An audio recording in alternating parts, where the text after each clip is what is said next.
What is a sprint car? How do they work?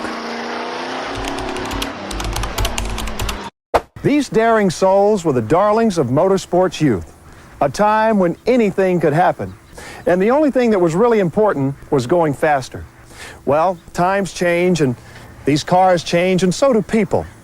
But when these racers step into these vintage sprint cars, it seems as though time has stood still.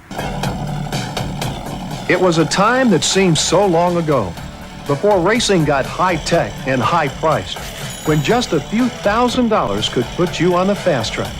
It was the golden age of motor racing. It was when racing was still affordable and the average fella could make a living out of it.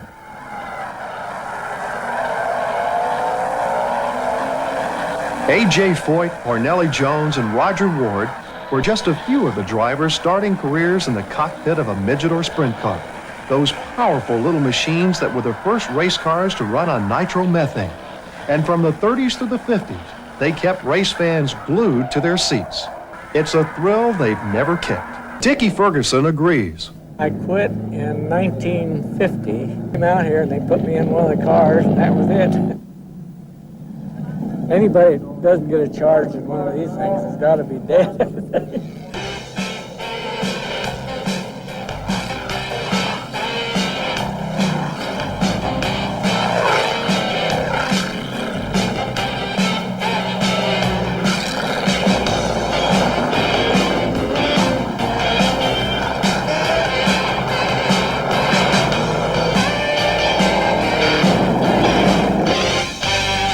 The Western Racing Association is dedicated to keeping the memory of these classic cars alive. Its members tour the West Coast in summer and call the dirt track at Willow Springs their home in winter. Officially, this isn't racing. It's an exhibition. But don't tell that to the drivers. 2 laps to go. That's the only thing we can guarantee. And look at Cruzman trying to climb the berm. I think he's faster than both those guys. Just can't find a way to get around. Doty gets a little high, gets it wide, and opens the door. White flag is out, and Doty's chances may have just slid up the track. Tony Stewart low and slow. And Tony Stewart wins his first ever Chili Bowl championship. Can he get any better than this? This kicks ass.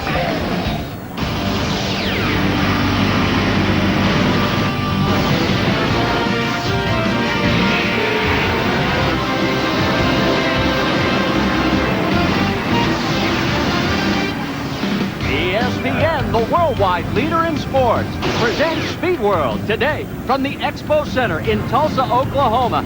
It is the 17th running of the Chili Bowl Nationals presented by Citgo SuperGuard Motor Oil.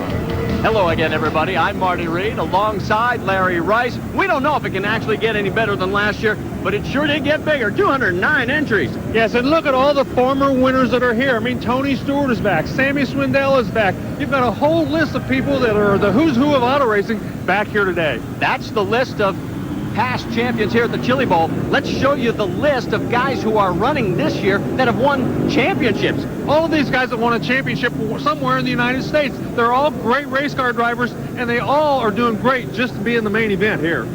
Now, we've showed you what happened last year here at the Chili Bowl. Well, what about those 3 combatants this year? They're with a 3rd member of our broadcast crew. Thank you, Marty. And after last year's action, I've been counting down the days to this year's Chili Bowl. And I would hope to have all 3 of those top contenders with me, but one of them is missing. You can guess which one. But let's start with the 3rd place finisher, Corey Cruzman. Corey, some of the most awesome lap after lap intense battles. Have you ever been part of a Chili Bowl like the one last year? No, not quite. I mean, to get a race with Doty and Stewart lap after lap, and you know, I mean, I think we did everything but trade colors on the race cars, and that's just a lot of fun. That's what this race is all about, and it just means a lot to come out here and run with those kind of people. And you know, Corey would have liked to have won that race. Really, nigga? Oh, with Kevin Doty. Corey's locked in tonight. Kevin, wow, you've got your work cut out for you, bud. You're starting last in the 2nd B. Is even the Chili Bowl title, is that even attainable for you tonight? Oh, I definitely think it's obtainable. Work cut out for you, bud. We got a great Dodge Mopar. Is even the Chili Bowl title, is that even attainable for you tonight? New Coons car. It's definitely attainable, but it's really going to be tough. I mean, you know the caliber drivers that are here, like Corey and Stewart, and I mean, there's so many names. The list is too far to say, but you know, it'll be tough, but I'm going to try my best. Well, and the person that is missing is the guy that did win. That was Tony Stewart. He's sitting at Tony Stewart, the guy that did win. In the stands, he's wanting to watch some of this action, and we're ready to show it to you. Let's go racing. Bye. Roger Slack waves the green, and we're underway. Wally Pancratz right away goes to the top of the racetrack and pulls out into the lead. The cushion is not his favorite place to run at all racetracks, but he sure looks comfortable up there in this first lap. And so far, so good. So lap number 1 is in the book. Wally Pancratz, who finished 4th in the 2002 USAC Western Midget Points with 3 wins. Man, he's opening up a gap. Yeah, Rick Hendricks in that black number 12 car running in second. He also is a Western States midget driver, so the Western... Get this man an NFL kicker contract. This motherfucker is crazy. He the one trying to mind. He the one trying to lie.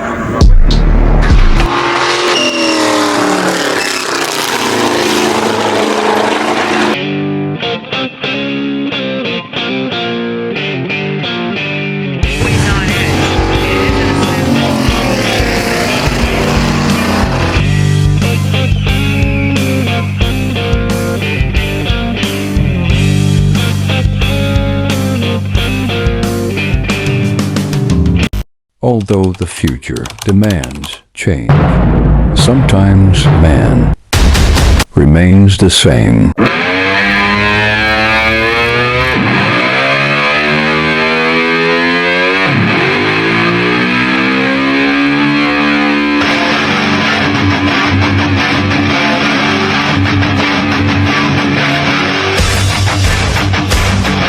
They put on a great show with us the last few years. Different cars with us both from their 305 point series and yesterday here as well from Andrew, kind of the build. That's the 410 sprint car. That's one of the 410 sprint cars like you see run in like UTEC the wing on it. They just put slicks on it.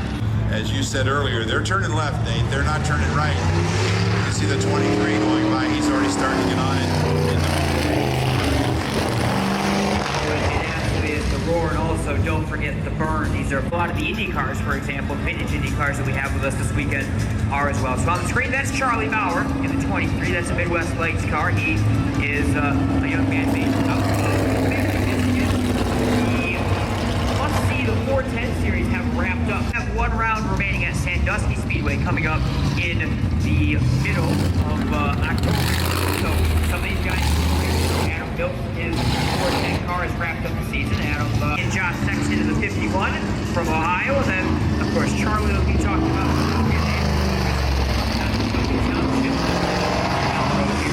is on your screen. A couple times at Berlin here in Michigan. A couple times down New York, Midvale Speedway in Ohio a couple times, so certainly make sure you check out a very unique form of racing. Is Andrew Bogus just lit it up a little bit coming off the turn 4 green flare. Turn 4.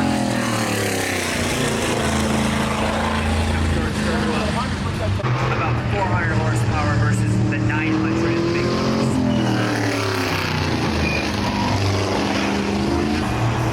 Plus a massive top wing that's adjustable.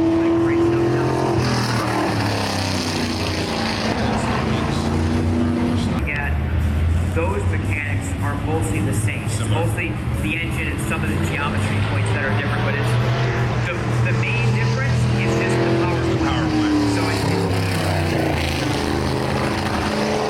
what I think is the horsepower momentum cars. We'll just say relatively where you're trying to carry speed, you have to be careful to not corner speed. The 410s, it's some the shorter tracks. I'm sure you're all right away.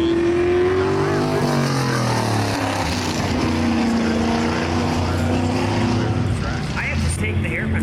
They obviously they can turn left, like these things, and also so when you watch like the 51 there, the craziest thing to watch is because they're so tall in the wings, you can see the corrections, and they just seem so snappy. Not seem how on edge these things are. Always on edge. And it isn't a snap that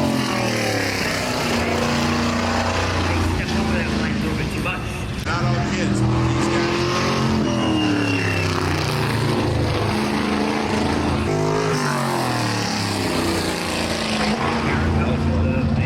24/7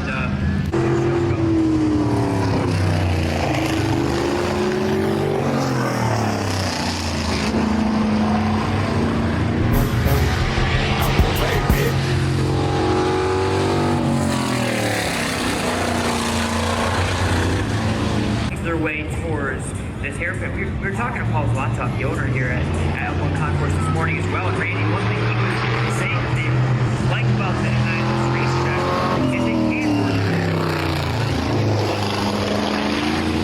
We primarily just see the normal quad up if you're going from your fastest point of the track into a tight braking zone versus going to the tight braking zone and accelerating up.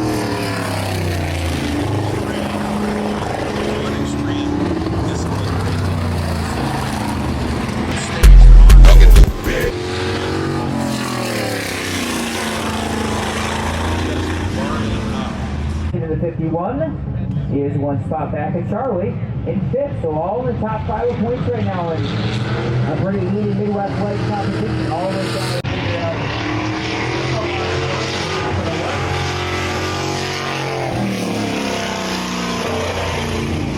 to those left-hand turns like this lines anyway. I've seen way up apexes, diamonds there, all around the racetrack. They're trying to find a little line. You've got these oval guys out on the course, and like Jack Sexton has racked up his runs. He's going to find his way down. The 0 of Tim Kading, the 2K of Justin Sanders. We are free.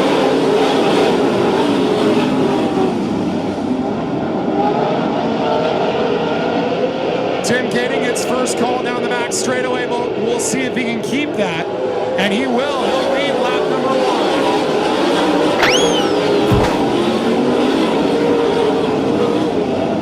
They're 3 and 4 wide in the middle of the field. They keep it together. We stay green. Garcia stopped in the middle. A couple of cars have flipped and we're red.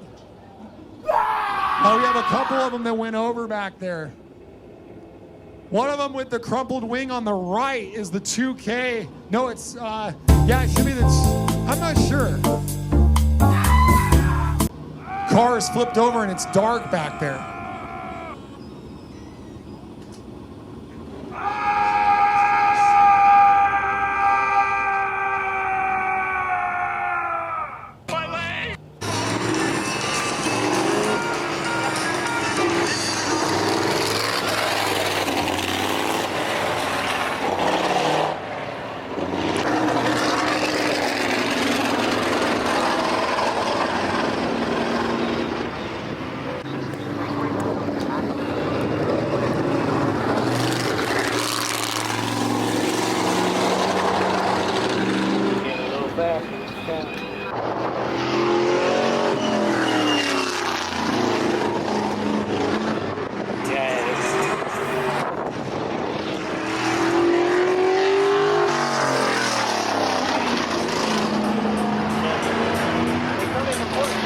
Here we go.